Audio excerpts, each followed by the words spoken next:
Assalamualaikum, salam sejahtera. Semak EPL episod 11. Saya Amin Fuad bersama dengan Amir Arafat. Dah lama kita tak berkeudara tentang sembang EPL ni, tapi kita nak secara ringkas lah bercerita tentang dua tajuk. Tajuk pertama yang kita nak bincangkan adalah Rashford. Sebab ketika ini ya Amir, Rashford dikatakan penyerang yang paling berbahaya di Eropah. Betul. Dan kalau kita tengok statistik dia musim ini, 36 penampilan, 24 gol dan 9 assist. Musim yang terbaik setakat ini, selepas musim yang terburuk beliau musim lepas, dan 16 gol dalam 17 penampilan sejak Piala Dunia, berbanding Haaland yang 9 gol lepas Piala Dunia.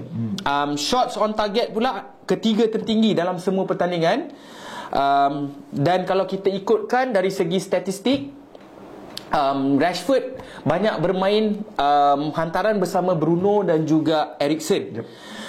Dan kalau kita tengok heat map sejak Piala Dunia, Rashford diberikan tanggungjawab untuk bermain lebih depan, berbanding yang kalau sebelum ni dia lebih di sebelah kiri dan banyak turun lah. Dan banyak gol yang dijaringkan adalah di dalam kotak di sebelah tengah. Ada orang kata, mungkin nanti aku tanya Amir lah apa dia rasa tentang Rashford ni, tapi ada orang kata impak jurulatih Benny McCarthy yang bersama beliau musim ini. Benny McCarthy ni kalau korang tak kenal, beliau adalah bekas penyerang Porto dan juga pernah bermain di Liga EPL. Beliau dibawa masuk oleh Ten Hag untuk menjadi jurulatih penyerang, tak salah aku, dan dia mungkin mempunyai tanggungjawab untuk bersama Rashford dan penyerang-penyerang yang lain lah. Dan bagi aku juga adalah tactical approach Ten Hag juga. Kalau kita tengok sebelum ini dengan Ole, dengan Jose dan juga Luis Van Gaal dan juga mungkin dengan David Moyes, mungkin David Moyes belum lagi lah, Man U sebenarnya banyak bermain secara counter attack. Jadi bila bermain secara counter attack, peluang untuk menyerang tu lebih kurang. Tapi dengan tactical Van Gaal ni yang lebih agresif untuk menyerang daripada kita nak track back apa semua, dan juga mungkin semasa Mourinho dan juga semasa Van Gaal lebih pragmatik, lebih defensif. Jadi dengan Ten Hag ni mungkin dia lebih shine sebab Man U banyak attack.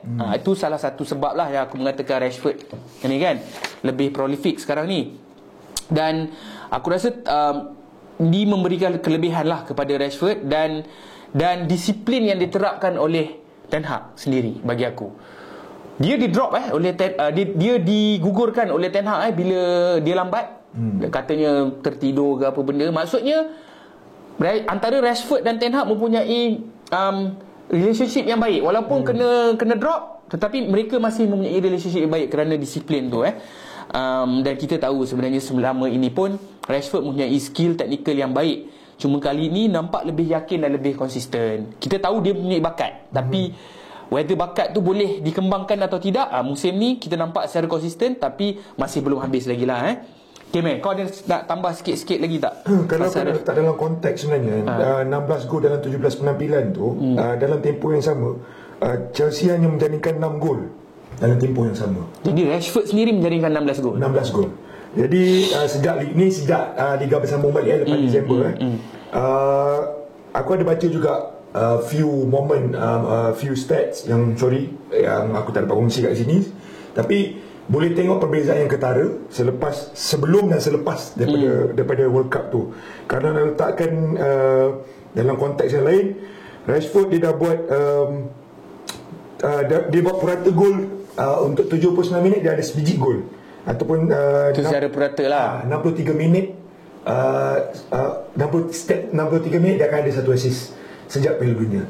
Jadi untuk sekarang sekarang Marcus Rashford nombor 3 top scorer, 14 gol di belakang Harry Kane dan Haaland lah. Tapi lagi satu aku nak cakap, aku rasa Rashford ni, kalau kau nak cakap sebagai penyerang, aku tak tahu kau mempunyai tanggapan yang sama. Sebagai penyerang, bila kau dah menjaringkan gol, satu, kau dah dahagakan gol tu.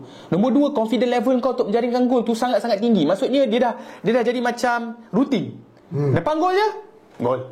Depan gol je. Sebab bila kau dah ada, dia macam orang kata naluri, feeling tu. Insting tu. Dia benda yang sama, betul ni. Benda yang sama.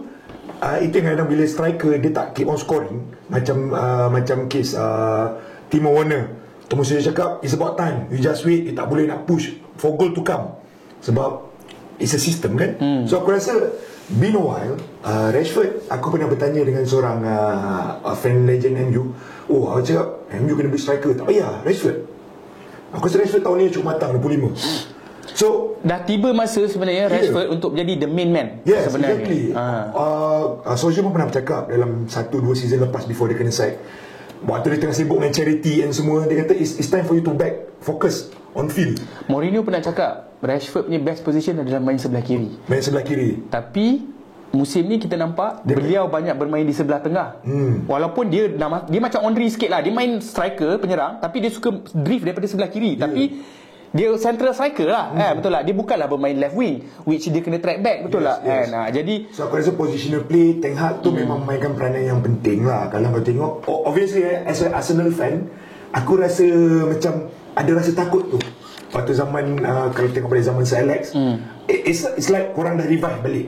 Bila tengok gameplay korang, aku rasa there's a confidence, there's a movement, ada fluidity. Dan aku seorang yang daripada dulu bercakap dengan fan MU, aku cakap tak ada perlunya Ronaldo tu. Dan aku rasa seperti apa yang Luisa cakap, Rashford dia dah absorb positive energy daripada pemergian Ronaldo tu. So dia fill in the gap. Aku rasa it's a big shoes Ronaldo tinggalkan, dan dia fill in the gap. Dan bagi aku perbezaan yang paling ketara adalah motivasi dan confident Rashford lah. Itu saja. Aku rasa dia nampak lebih fokus dan gembira musim ni. Dan orang suka kaitkan dengan kerja-kerja amal dia lah. Of course lah, kerja-kerja amal dia mungkin dia lari sikit fokus tu. Walaupun dia buat benda yang baik, memang bagus dia buat. Mungkin dia lebih fokus ke arah bola sepak ke apa, kita tak tahu kan. Tapi itulah. Tapi satu soalan aku nak tanya kau, Mac. Adakah Rashford boleh jadi pemain terbaik EPL musim ni? Aku rasa that's the reason lah. Dia Selain Rashford, kau rasa siapa? Yalah, Ataupun obviously yang boleh menyaingi Rashford kalau bukan Rashford lah? dalam EPL ke apa? Dalam EPL lah. Dalam EPL obviously Harry Kane ataupun Haaland. Aku rasa there's a prolific striker. Tapi untuk this run and this kind of momentum, tak silap aku Rooney dengan Ronaldo je yang pernah ada high scoring punya rate. Better than this. Aku ada baca satu artikel tu at dia punya current form So whenever kalau kita compare dengan Rooney dengan Ronaldo punya zaman, it's like kalau kau ada 3 orang macam tu, maybe you can be champion lah, like Tevez, Ronaldo and Rooney dan tu. Tapi sekarang you bergantung pada Rashford seorang and dia boleh deliver semua tu. Yes, aku rasa dia over reliance pun ada juga kadang-kadang. And then aku rasa aku agree kalau untuk mengatakan dia boleh dapat pencalonan dalam Ballon d'Or tu lah. Itu soalan seterusnya. Tadi kau bukan tanya pasal Ballon d'Or? Bukan, aku tanya pemain terbaik di terbaik EPL. dalam di EPL, Aku akan letakkan nama Odegaard jugalah sebagai pemain terbaik kalau nak mencabar Rashford. Okey, boleh ke kita letak Rashford dalam satu kurungan dengan Mbappe? Aku rasa untuk season ni, sejak balik dari World Cup, Mbappe, Neymar dengan Messi, kalau tak silap aku di sini 3 pemain dari Messi ke Mbappe, Neymar menjadikan kurang 1 gol di antara mereka sejak balik Piala Dunia daripada Rashford. Rashford dekat EPL tau, diorang dekat French League. So you know the difference. Mungkin di sebelah sana kalau kau tengok diorang masing-masing nak score, tapi Rashford di sini tumpuan dia, kenapa dia boleh jadi di situ, because of dia berada di best positionnya dan the best system around dia. Bagi aku belum lagi untuk bersama bracket Mbappe tu, sebab kau nak jadi bracket Mbappe ni sebenarnya kau kena jadi the main man. Dan aku rasa Rashford baru nak jadi main man tu satu. Nombor 2, kau kena jadi game changer. Mbappe boleh jadi game changer. Kalau kau tanya aku, Rashford dia kena buktikan lagi yang dia boleh jadi game changer. Contoh macam game lawan Barcelona nanti ke, ataupun game-game lebih besar. Jadi itu bagi aku perbezaan yang agak ketara lah dari segi Rashford dan juga longevity lah. Maksudnya kau boleh buat ni benda ni secara konsisten atau tidak kan. Okey Meh, ini kita nak main macam bukanlah game. Kalau kau ada Rashford, Kane dan Haaland sekarang, yang mana satu ke sebelah serang utama, yang mana satu di bangku simpanan, dan yang mana satu tak patut berada dalam skuad? Harry Kane, Haaland dan Rashford. Untuk musim ini, dalam musim ni lah. Aku akan letak Kane main Okay. and then Rashford sebagai simpanan, and drop Haaland kita cari yang lain sikit lah. Tapi aku rasa suka pada Haaland, tapi kau lebih suka kepada Harry Kane lah. Aku lebih suka pada Harry Kane lah. Dia nampak lebih mobile dengan preference aku. Okay, untuk current form aku akan letak Rashford current formnya ke sebelah utama. Nombor 2 aku rasa kalau berada di bangku simpanan Haaland, dan tidak tapi itulah susah juga. Susah kau bisa narai gila. Sebab Harry Kane tu konsisten tau setiap musim, dan musim ni sebenarnya banyak mengharapkan kat dia juga. Harry Kane sebab apa aku suka personally, because dia bukan macam Rashford, you know dia ada pace.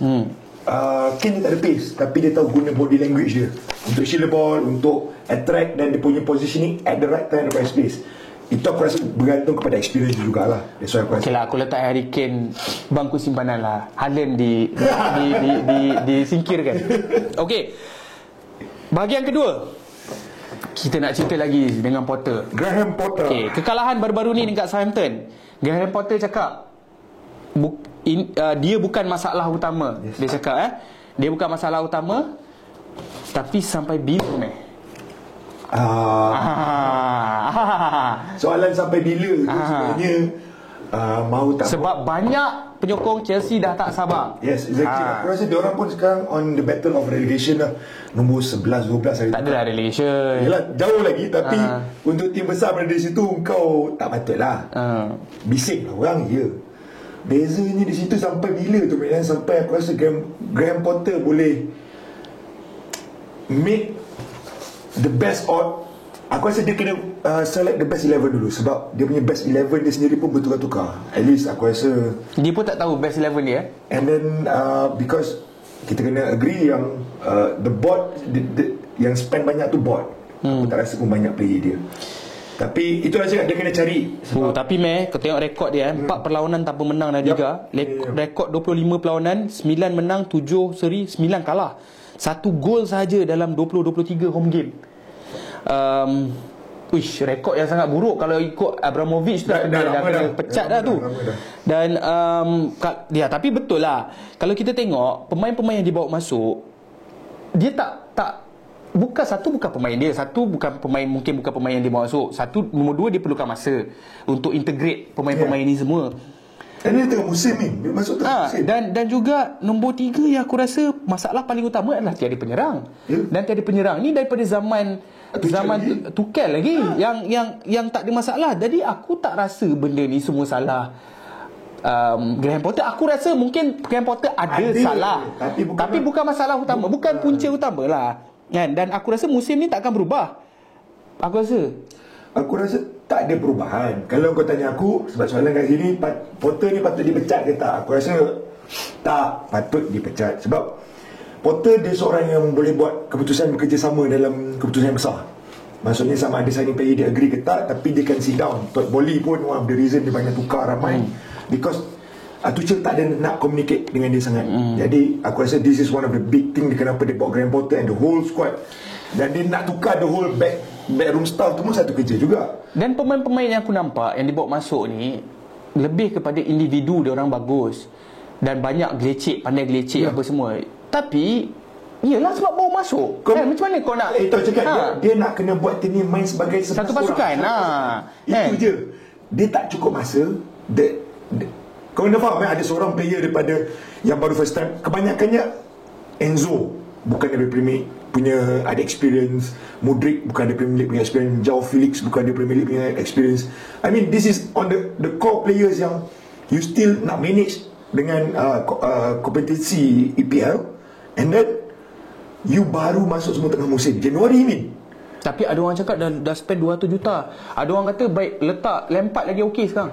Itulah ceritanya secara teori mungkin mudah, tetapi whatever it is, aku rasa Graham Potter orang yang baik, pilihan yang baik, sebab dia salah seorang yang boleh simpan rahsia dia. Kira orang kata kalau rahsia family tu, kita kan selalu simpan dalam tu saja. Macam tu. Dia tak lantang dia macam Tuchel dulu yang mengkritik hanya 7 klub sebelum daripada Julai hari tu. So aku rasa this is one of the reason. Tetapi on the result atas padang, you kena tengok aspek yang konteks yang lebih besar. Macam mana you nak bagi 11 orang yang main together. Sebab aku tak rasa few players tu faham pun apa Graham Potter nak. Yang aku nampak lagi satu masalah ni, sekarang ni dia ada 33 pemain. Kalau semua fit dalam dressing room tu, 33 pemain akan ada 22 pemain yang tak akan main. Dan benda ni benda yang tak sihat tau. Dan aku tak rasa satu, kau ada 33 pemain, nak buat latihan pun susah. Sebab kau kena bahagi berapa banyak grup tu. 3. Takkan ni salah Potter. Betul tak? 3 Ada Tiga exactly. Lepas tu ibaratnya macam ni lah geng. Aku bukanlah nak backup Potter sangat, penyokong Chelsea kat luar sana. Kau ada group assignment. Kau baru kenal diorang-diorang ni. Takkan dalam masa terdekat kau dah boleh bekerjasama dengan diorang ni. Kau pun perlukan masa, betul tak? Kan? Ibaratnya macam tu lah. Tapi bola sepak ni lagi kompleks lah kalau kau tanya aku kan. Dan kita tahu Boli ni pun macam kelam kabut lagi sebenarnya, tak settle down betul-betul lagi sebagai satu pasukan kan. Jadi again aku nak cakap masalah penyerang ni sebenarnya datang daripada regimen yang sebelum ni. Beli Lukaku, lepaskan Giroud, lepaskan Tammy Abraham kan. Jadi bukan regimen yang sekarang ni pun sebenarnya. Dan kalau yang kelakarnya, cumanya Potter ni aku nak kritik sikit lah aku nak kritik dalam temu ramah baru-baru ni dia punya PC, dia kata dia kena tukar pemain sebab ada perlawanan Champions League, sebab nak lawan Southampton. Weh, kau ni Chelsea kot, kau punya squad tu besar gila kot sekarang. Apa yang kau takut gila nak lawan Southampton yang kau nak kena tukar ni? Bagi aku itu yang alasan tak munasabah lah. Itu kita kena bercakap pasal karisma lah. Aku rasa benda macam tu Thomas Tuchel, Jose Mourinho, dia orang mempunyai karisma yang lebih dia ada karisma yang lebih besar lah. Sebab dia experience, dia orang pernah berada di 2-3 negara. Aku rasa menuntut dengan someone yang pandangannya besar. Betul. Jadi aku rasa itu different. Aku tahu juga few PC dia, ada satu PC dia cakap dia tak nak bercakap pasal benda tu. And then usually coach will they have their own stand. Bukan saya tactical, tapi stand dia sebagai coach alone, not speaking for the club. So aku rasa itu benda yang aku rasa ada, mungkin daripada franchise sendiri nampak tak ada karisma macam mana aku tengok dulu PC Unai Emery. Benda yang sama lah. Tapi sampai bila kau nak bagi Potter? Aku rasa sampai musim. Sebab kau kena tahu contoh Man City waktu first diorang spend about 100-200 million bawa Pep first season pun, tapi tak sampai nombor 11 ni. Exactly. Tapi dia tak pernah pun juara. Tapi kau kena faham few factors juga kenapa Todd Bowley dia kena face the consequences. Aku rasa dia banyak bawa style baseball style, banyak bawa ke sini just tukar trade and trade. And dia tak tahu the tricky part is bila kau nak jual tu ada orang tak nak beli dengan wage yang tinggi. Aku rasa that's a tricky part lah yang dia rasa berbeza sangat dengan MLB ataupun NBA kat sana. Soalan kau sampai bila? Aku mengharapkan Potter ni berada di sini sebab Chelsea diorang something big. Dia tinggalkan Brighton tengah on form and so on. Bayar lagi, and then kau nak sack dia. Bodoh lah. Okay, kau rasa kau akan berikan dia sampai tahun depan lah, sampai habis season. Dia kena ada satu sama yang dia boleh pramusim lah. Aku rasa sama juga. Aku bagi dia sampai musim depan. Dia ada pramusim bersama Chelsea. Tapi kau rasa okey, tu yang kau nak bagi, kau nak bagi. Tapi kau rasa apa Chelsea akan buat? Adakah dia akan pecat tak kalau benda ni berterusan? Aku rasa berterusan usually akan pecat lah. Tetapi I'm expecting something from Potter. Ada mungkin next game lawan MU ke, lawan Newcastle, lawan City ke, dia aku rasa yang boleh menyejukkan hati ni selalunya dia kalahkan big team dulu. Dia akan menyejukkan sedikit hati orang. Okay, menyokong Chelsea, sabar. Kita jangan set Potter lagi, jangan marah. Jangan kau ingat kita orang suka pula Potter macam ni kan. Aku suka dia Potter macam ni. Sebab dia bawa sikit bagi Arsenal keluar. Okay, kita akan jumpa lagi di komen lah apa pandangan korang pasal Potter kan. Kita akan jumpa lagi di episod yang akan datang. Assalamualaikum. Terima kasih.